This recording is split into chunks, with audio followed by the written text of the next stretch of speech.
खत्म करेंगे तब तक दुनिया में 80 लाख कप कॉफी पी जा चुकी होगी।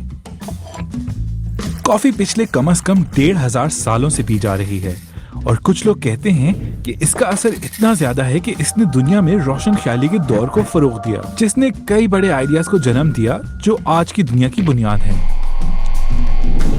कॉफी में मेन इंग्रेडिएंट कैफीन होती है, जो दुनिया में सबसे ज्यादा ली जाने वाली साइको एक्टिव ड्रग मानी जाती है।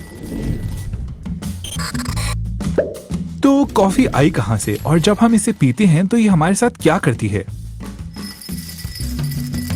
कॉफी इथोपिया में पैदा होने वाले कोफिया अराबिका पौधे के फल से आती है। एक कहानी के मुताबिक 9वीं सदी में कल्दी नामी एक चरवाहे ने देखा कि उसकी बकरियां कॉफी बीन्स खाने के बाद ज्यादा तवाना हो जाती हैं, तो उसने भी इसे चख लिया। तारीखी रिकॉर्ड्स के मुताबिक यमन में सूफियों ने कॉफी बीन्स को भूनकर वो ड्रिंक बनाई जिसे हम आज भी जानते हैं। 15वीं सदी में सल्तनत उस्मानिया में पहले कॉफी हाउस बनना शुरू हुए और फिर आइंदा सदियों में वो यूरोप में भी फैल गए। यूरोप में कॉफी हाउसेस कारोबार, सियासत और नए ख्यालात पर गुफ्तगू करने की जगह बन गए। एक एकेडमिक योर्गन हबरमास ने ये तक कह दिया कि अगर कॉफी ना होती तो रोशन ख्याली का दौर ही ना आता। कांट और वोल्टेयर जैसे फिलोसोफर, जिनके बारे में कहा जाता है कि वो दिन में 72 कप तक कॉफी पीते थे, ने कैथोलिक चर्च के दुनिया के नजरिए को चैलेंज करना शुरू कर दिया।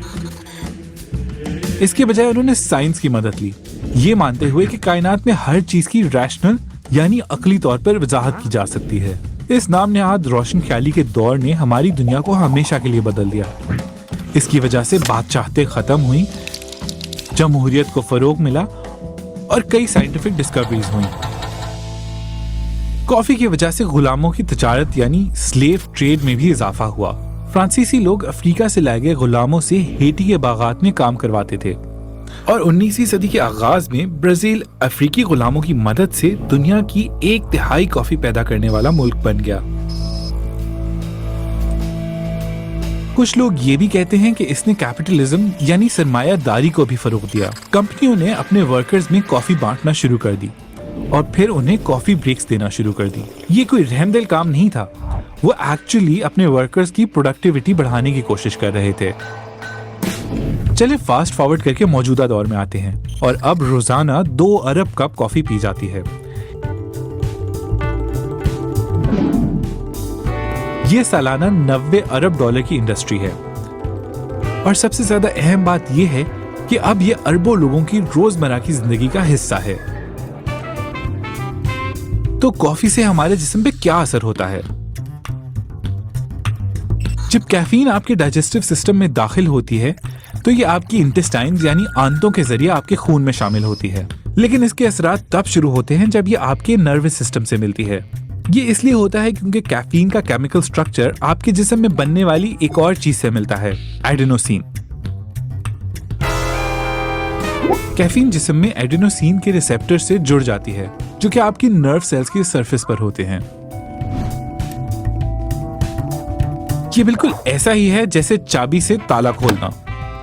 एडेनोसिन आपकी सिंपैथेटिक नर्वस सिस्टम को आहिस्ता करती है और ये आपकी धड़कन कम करके आप में गुनूदगी और सुकून बढ़ाती है।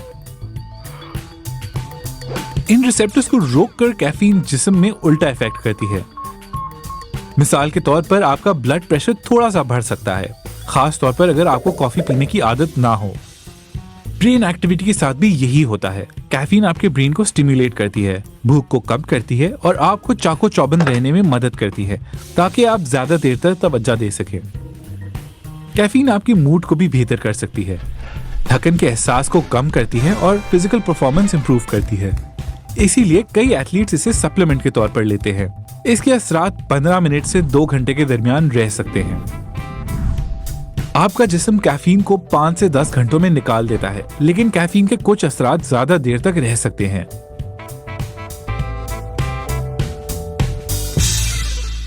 अगर आप कैफीन के असरात को ज्यादा करना चाहते हैं तो एक्सपर्ट्स कहते हैं कि दोपहर को कैफीन पीना छोड़ दें ताकि अगली सुबह जब आप कॉफी पिएं तो उसका असर ज्यादा हो। कॉफी पीते हुए थोड़ी एहतियात करना जरूरी है। सेहतमंद अफराद को ज्यादा से ज्यादा 400 मिलीग्राम कैफीन तजवीज की जाती है, जो कि 4 से 5 कप कॉफी के बराबर है। इससे ज्यादा पीने से साइड इफेक्ट्स हो सकते हैं, जैसा नींद उड़ जाना, घबराहट, बेचैनी, पेट की खराबी, मतली और सर में दर्द। ज्यादा मुज़र असरात जैसा कि दौरे पड़ना तब होते हैं जब आप 1200 मिलीग्राम कैफीन जल्दी में पी जाएं, जो कि तकरीबन 12 कप कॉफी के बराबर है। जाहिर है ये लिमिट्स हर इंसान के लिए मुख्तलिफ होती हैं। कुछ लोगों पर जेनेटिकली कैफीन का ज्यादा असर होता है, लेकिन अगर देखभाल के पी जाए तो कॉफी सेहत के लिए अच्छी है।